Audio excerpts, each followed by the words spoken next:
आणखी एक मोठी बातमी येते मुंबई पुणे एक्सप्रेसवेवरती खोपोली पोलीस ठाण्याच्या हद्दीमध्ये एक भीषण अपघात झाला असून या अपघातामध्ये तब्बल 5 जणांचा मृत्यू झालाय तर 3 जण गंभीर जखमी झालेत। अर्टिगा कारनं एका वाहनाला मागून धडक दिल्यानं हा भयानक अपघात झालेला आहे। जखमी तिघांवर कामोठेच्या एमजीएम रुग्णालयामध्ये उपचार सुरू आहेत। मुंबई पुणे एक्सप्रेसवेवरती खोपोली जवळ झालेला भीषण अपघात आणि या अपघातामध्ये एकाच वेळी 5 जणांचा मृत्यू झाला, इतर काही जण जखमी झालेले आहेत। एक्सप्रेसवेवरती पुन्हा एकदा मोठा अपघात रात्रीच्या वेळी। जखमींवरती उपचार सुरू आहेत एमजीएम हॉस्पिटलमध्ये। आणि आता 100 गावं 100 बातम्या पाहूयात वेगवान स्वरूपात। धारावीचा पुनर्विकास महत्त्वाचा असून येत्या काही काळात जगाचं लक्ष वेधून घेईल अशी वसाहत प्रत्यक्षात येईल असा विश्वास मुख्यमंत्री एकनाथ शिंदे यांनी व्यक्त केलाय। राज्य मंत्रिमंडळाच्या बैठकीत अनेक महत्त्वाचे निर्णय घेण्यात आले आणि यात स्वातंत्र्य सैनिकांचं निवृत्ती वेतन दुप्पट करण्यात आले तर मतदार यादीमध्ये नावं नसलेले शेतकरीही बाजार समितीची निवडणूक लढवू शकणार आहेत। राहुल गांधी आणि उद्धव ठाकरेंवर राजद्रोहाचा गुन्हा दाखल करा अशी मागणी आमदार रवी राणा यांनी केलेली आहे। गुन्हा दाखल न केल्यास आंदोलनाचा इशारा देखील राणांनी दिला। लव्ह जिहाद विरोधात अहमदनगरमध्ये सकल हिंदू समाजाच्या वतीनं मोर्चा काढण्यात आला होता। सरकारनं धर्मांतर विरोधी कायदा आणावा अशी मागणी यावेळी करण्यात आली। एकनाथ खडसेंचा गिरीश महाजनांवर त्यांनी हल्लाबोल केलेला आहे। माझ्या मागे गिरीश महाजन यांनी ईडी लावली म्हणूनच गिरीश महाजनांना मी मुक्का लावला असं वक्तव्य खडसे यांनी केलं। स्मृतीस्थळावरती गोमूत्र शिंपडण्यापेक्षा आयुष्यभर बाळासाहेबांना शिव्याशाप देणाऱ्या शक्तींसोबत मनोमिलन करणाऱ्यांवरती गोमूत्र शिंपडलं पाहिजे अशी टीका रेल्वे राज्यमंत्री दानवेंनी उद्धव ठाकरे पक्षावरती केली। पंढरपूर विकास आराखडा करताना जनतेचं समाधान झाल्याशिवाय शासन कोणतंही पाऊल उचलणार नाही असं आश्वासन पालकमंत्री राधाकृष्ण विखे पाटील यांनी दिलंय। आराखडा तयार करताना नागरिकांना विश्वासात घेतलं जाईल असं देखील ते म्हटले। यवतमाळमध्ये गर्भवती महिला स्तनदा मातांसाठी अब्दुल कलाम अमृत आहार योजना सुरू करण्यात आली, मात्र या आहारातील धान्य निकृष्ट दर्जाचं असल्याचं समोर आलंय। डाळी आणि कडधान्याला कीड लागल्याचं दिसलंय। यवतमाळमध्ये जुलै ऑगस्ट महिन्यात झालेल्या अतिवृष्टीमुळे शेतकऱ्यांचं मोठं नुकसान झालेलं आहे, मात्र सरकारनं जाहीर केलेली मदत अजूनही शेतकऱ्यांपर्यंत पोहोचली नाहीये आणि त्यामुळेच लवकरात लवकर मदत करण्याची मागणी शेतकरी करतायत। अंडरवर्ल्ड डॉन अरुण गवळीच्या मुलाच्या लग्न सोहळ्याला मिलिंद नार्वेकरांनी हजेरी लावली होती। बीएमसी निवडणुकीमध्ये सत्ता राखण्यासाठी अटीतटीचा सामना निर्माण होऊ शकतो आणि त्याची पूर्वतयारी म्हणून मिलिंद नार्वेकर सर्व पक्षांशी समन्वय साधून असल्याची माहिती मिळते। श्रद्धा वालकरचा मारेकरी आफताबला अटक करून फाशी देण्यात यावी, लव्ह जिहाद विरोधी कायदा करावा या मागणीसाठी हिंदू जनजागृती समिती आणि मातृशक्ती संघटनेच्या वतीनं जळगाव जिल्हाधिकारी कार्यालयासमोर आंदोलन करत निवेदन देण्यात आलं। मनसे कामगार सेनेनं अंधेर इथल्या एका लॉजिस्टिक आस्थापनाला दणका दिलाय। कामगारांच्या पगारवाढीच्या करारासंदर्भात मागणी करूनही व्यवस्थापन उडवाउडवीची उत्तरं देत असल्यामुळे मनसेनं व्यवस्थापकाला धमकीवजा इशारा दिला। राहुल गांधींनी स्वातंत्र्यवीर सावरकरांविरोधात केलेल्या वादग्रस्त वक्तव्यानंतर रणजित सावरकरांनी पोलिसांमध्ये तक्रार केली। दरम्यान राहुल गांधींना धडा शिकवला पाहिजे अशी प्रतिक्रिया तक्रार दाखल केल्यानंतर रणजित सावरकर यांनी दिली। इंदिरा गांधींनी पत्रात वीर सावरकर उल्लेख केला, पण राहुल गांधींनी त्यांचं पत्र वाचलं नाही का असा सवाल आशिष शेलारांनी उपस्थित केलाय। सावरकरांसंदर्भातल्या वक्तव्यावरून शेलारांनी राहुल गांधींवरती जोरदार टीका केली। सावरकरांना भारतरत्न द्यायला विरोध कुणाचा आहे हे जग जाहीर आहे। जे सावरकरांबद्दल बोलतात त्यांनाच युवा नेते जाऊन मिठी मारतात, हे बाळासाहेबांना कधीच आवडलं नसतं असा टोला केसरकर यांनी लगावलाय। राहुल गांधींच्या वक्तव्याचा मंत्रिमंडळ बैठकीत निषेध करण्यात आल्याचं सुधीर मुनगंटीवार म्हणाले। मुख्यमंत्री आणि उपमुख्यमंत्र्यांनी या संदर्भात प्रस्ताव सादर केल्याचं त्यांनी सांगितलं।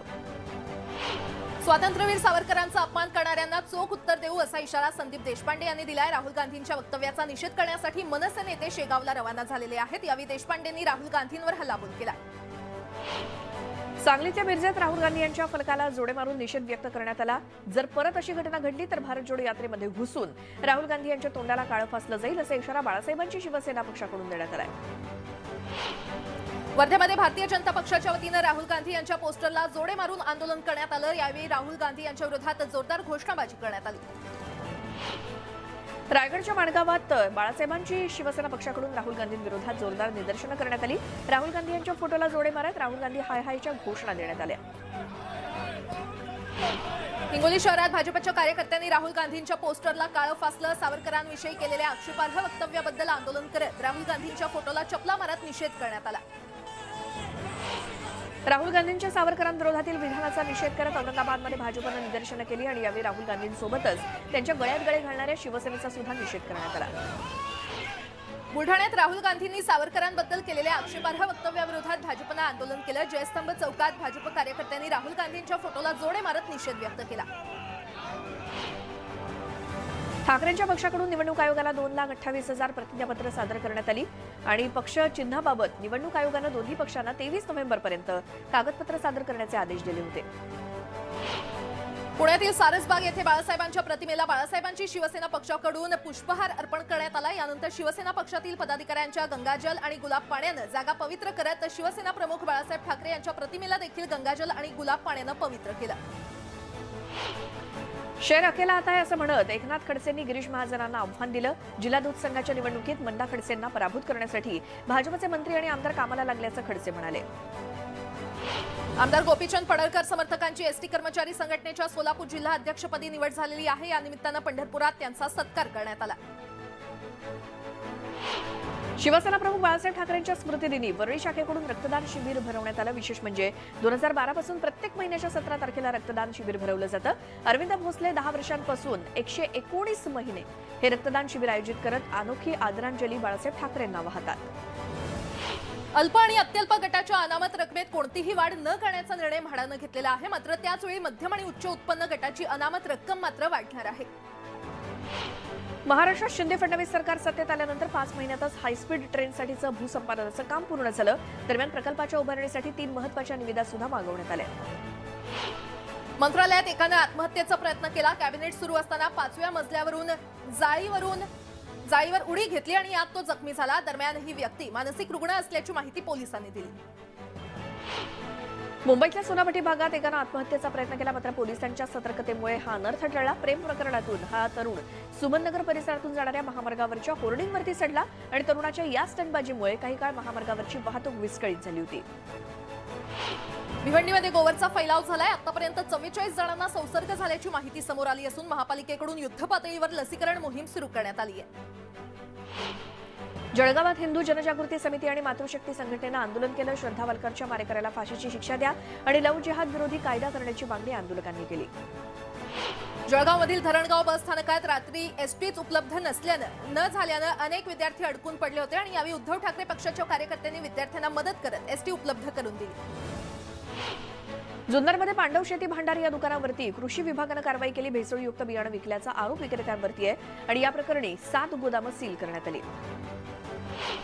भिडेवाड्याची झालेली दुर्दशा सुधारून त्याचे राष्ट्रीय स्मारक व्हावं या मागणीसाठी स्टुडंट्स फेडरेशन ऑफ इंडियाच्या वतीनं शिक्षण ज्योत काढण्यात आली होती.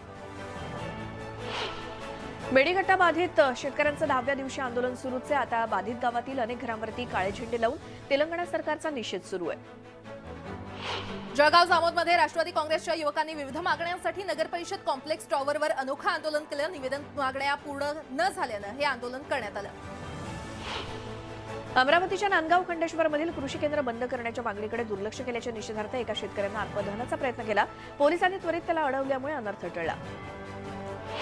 नवापूर पोलिसांनी गुजरात राज्यात जाणारा अवैध दारूसाठा जप्त केलेला आहे. विधानसभा निवडणुकीच्या पार्श्वभूमीवर आंतरराज्य सीमेवर वाहन तपासणी केली जात असताना या ठिकाणी स्कॉर्पिओ गाडीसह पोलिसांनी दोघांना ताब्यात घेतले. नंदुरबारच्या कानवटपाडा भागामध्ये सागवान लाकडाची तस्करी करणाऱ्या टोळीचा पर्दाफाश झालाय. वन विभागाला माहिती मिळताच छापेमारी करत कारवाई करण्यात आली. हिंगोलीतील औंढा नागनाथ ते वसमत जाणाऱ्या महामार्गावर एका टेम्पोनं अचानक पेट घेतला. सुदैवानं चालकानं प्रसंगावधान राखून आपला जीव वाचवला. मुक्ताईनगर तालुक्यातील हरताळा फाट्याजवळ एसटी बसला अपघात झाला असून यामध्ये 12 प्रवासी जखमी झाले. नागपूर पांढरकवडा महामार्गावर बाईकला मागून येणाऱ्या भरधाव ट्रकनं धडक दिली. अपघातात बाईकवरील एक जण जागीच ठार झाला असून एका महिलेची प्रकृती चिंताजनक आहे. सांगली ते मिरजेत बस आणि दुचाकीचा अपघात झाला. या अपघातामध्ये दुचाकीस्वार महाविद्यालयीन विद्यार्थी थोडक्यात बचावलाय आणि एसटी समोर अचानक दुचाकी आल्यामुळे हा अपघात घडला. नाशिकमध्ये कारनं काही जणांना धडक दिली. यात 3 ते 4 जण जखमी झाले असून दोघांची प्रकृती चिंताजनक आहे. दरम्यान कार चालक दारू पिल्याची माहिती समोर आली आहे. नांदेडच्या तरोडा गावामध्ये संत बाळूमामांच्या पालखीचे जल्लोषात स्वागत करण्यात आलं आणि यावेळी दर्शनासाठी भाविकांनी मोठी गर्दी केली. दरम्यान पुढील 5 दिवस दिंडीचा गावातच मुक्काम असणार आहे. बुलढाण्यातील वन्यजीव सोयरे नितीन श्रीवास्तव यांनी एका घुबडाला जीवनदान दिलेलं आहे. जखमी घुबडावर उपचार करून त्याला जीवनदान देण्यात आलं. पुरंदर तालुक्यातील वाल्हे परिंचे रस्त्यावरती बिबट्या दिसल्यानं परिसरात घबराटीचं वातावरण आहे. माळरानावरती असलेल्या जनावरांच्या जीवाला या बिबट्यामुळे धोका निर्माण झालाय. बीड तालुक्यातील करचुंडी शिवारात बिबट्यानं महिनाभरात 15 ते 20 जनावरांना ठार केलेलं आहे आणि या संदर्भात वनविभागानं कुठलीही दखल घेतली जात नसल्यानं नागरिकांनी संताप व्यक्त केलाय. मनमाड परिसरातल्या बेसगावामध्ये तरसानं शेतकऱ्यावरती हल्ला करत शेतकऱ्याला गंभीर जखमी केलंय. या तरसाला वनविभागानं जेरबंद करावं अशी मागणी केली जाते. भंडारा जिल्ह्यातील जलाशयांवर आणि अभयारण्यांमध्ये 85 प्रजातीच्या पक्ष्यांची नोंद घेण्यात आलेली आहे. पक्षी सप्ताहाअंतर्गत जिल्ह्यातील विविध ठिकाणी भ्रमंती करून पक्ष्यांच्या नोंदी घेण्यात आल्या.